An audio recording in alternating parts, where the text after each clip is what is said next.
का बाई तुला काम झालं का तो लक्ष कुठं असते कामात लक्ष नाही काही नाही मग घरमाळ काही बंद पायाला धूळ लागून राहिली झाडून काढणार ते घर आम्हाला का थोडी झाडून काढलं होतं ना दिवसातून 2दा 3दा काढणं लागते चालूच ठेवणं लागते मला बी काही जीव आहे का नाही तुला जीव आहे पण तो बिनकामी आहे ना काय कामच नाही करत तो धड जा आता पटकन झाडून काढ काढलं होतं ना झाडून आता नाही काढत मी झाडून 3दा 3दा तेच करू का मला दुसरे बी काम आहेत हे काय मी तुला गोडीनं सांगून राहिलो मला निर्मळ लागते घर हा समळ कशी मला नाही आवडत लवकर झाडून काढ एवढं मोठं घर किती वेळ झाडाव तुम्हाला काही क्यू आहे का नाही मी मला कामच सांगता तू की करून काय करणार आहे मी हा मला निर्मळ लागते डबल म्हणजे सांगितलं नाही डबल एक वाकडं तिकडं काही बोललो मी तर असं कसं बोललं तुम्ही वाकडं तिकडं हां मी काय कामवाली आहे काय इतकं सर तुम्हाला बोलणं येऊन राहिलं तर कामवाली लावा ना मग एखादी तू असताना कामवाली कशाला लावायची पण हा जिपरे तुम्हाला धड बोलता येत नाही का मी जिपरी आहे का हां मग पोळ्या भाजी भाकर चालते का तुम्हाला मग आजपासून भाकर देणं बंद करू का तुम्हाला मग समजेल जिपरी काय आहे आणि काय नाही तर हो जाय जाय तर आता काय राहिलो मी मला का हॉटेली नाहीत आपल्याला हॉटेल बी असतात अरे या या पाटील बसा बसा पैसे न कधी बसा बसा जेवण करा फक्त असं म्हणतात लोक घरात येऊन पाहिलं तर बायको आपल्या धाकतच नाही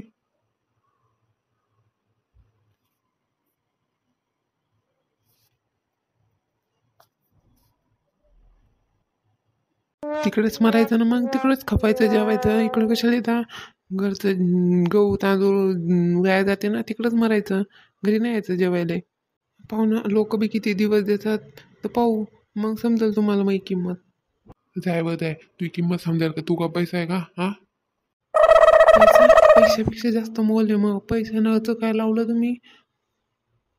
मग एवढं समजते तर तुला मी सरळ म्हणलं होतं झाडून काढ तू एवढी बकबक करायचं काही काम नव्हतं शिल्लक बोलती ना तू मग भांडण नव्हतं तशानं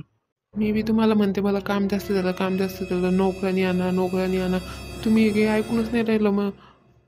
पण त्या विचारात काही पडेलच नाही ना हा दोघं तिघायचं काम तुले काही लय झालं का करायचं घरी बसला बसला इथे का तू वावरात नाही का काय नाही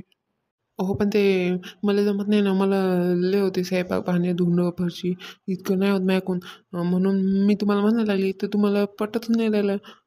अहो त्या कामवाल्या बाया का सुचत नाही राहिल्या 10,000 महिना घेतात त्या हा मग ते पूर्ण नाही तुले मला पुरते तुमचे पैसे आले म्हणून तुम्ही विचार करून राहिले एवढा मला काही नका सांगू मला कामवाली लागते म्हणजे लागते तुले लावायची तर लाव मी आता डोसकं खात नाही त्या भोवती मला डोकं दुखून येणं मी म्हणलं इतके माझ्याजवळ पैसे नाही तू त्या पैशाने लावायचे असतं बी तुला त्या लाडका बहिणीचे 1500 येतात ना लाव तिच्यातून नोकराने लावायची का काय लावायचं काही कर त्या पगारातून काही करत जा मला नको सांगत जाऊन मग डोकं बी नको खात जाऊ आता तुमचं त्या 1500 रुपयावरच डोळा आहे का सगळ्या माणसाचं 1500 रुपयावरच डोळा आहे त्या 1500 रुपयात काय काय करावं मी म्हणजे आमचा काही हक्कच नाही का तुमच्या पैशावर आमची पगार यायला लागली तर त्या पैशानं असं करता आहे ना मग नोकराने लावायचे स्वप्न नको ना पाहू नोकरानी किती किती तिले तुमच्या पगारापेक्षा जास्त पगार आहे ना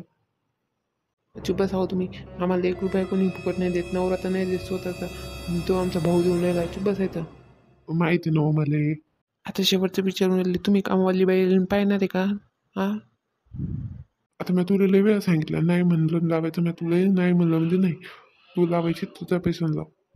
बरं नाही तर नाही मग बरं आजपासून तुमची भाकर बंद पाणी बंद सगळं बंद मग समजतंय तुम्हाला काय आहे आणि काय नाही तर हो हो जाय जाय नको देऊ तुम्ही कामवाली कशी लावत नाही आता मीच पाहिजे मला बी सुमन म्हणतात मला जे पाहिजे ते मी लावतेच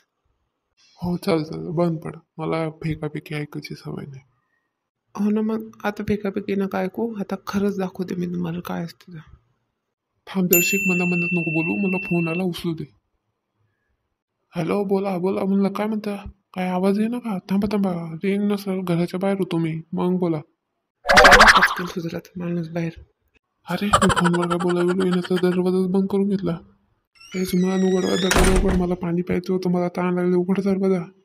तिकडं बाहेरच प्या पाणी मी नाही उघडत दरवाजा जा तिकडं बाहेर प्या तुमच्या ओळखी नल्या मोठ्या तिकडंच प्या तिकडंच राहता घरात नका येऊ उघड म्हणतो ना मी तुला दरवाजा उघडते का नाही वा तुम्हाला म्हणलं ना मी नाही उघडत म्हणून दरवाजा आता बाहेरच राहा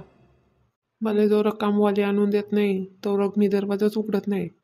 अहो तू ते नंतर विचार करू आव्हान सध्याचा दरवाजा उघड मग बसू बोलू मग विचार करू त्या गोष्टीवर उघड आणि दरवाजा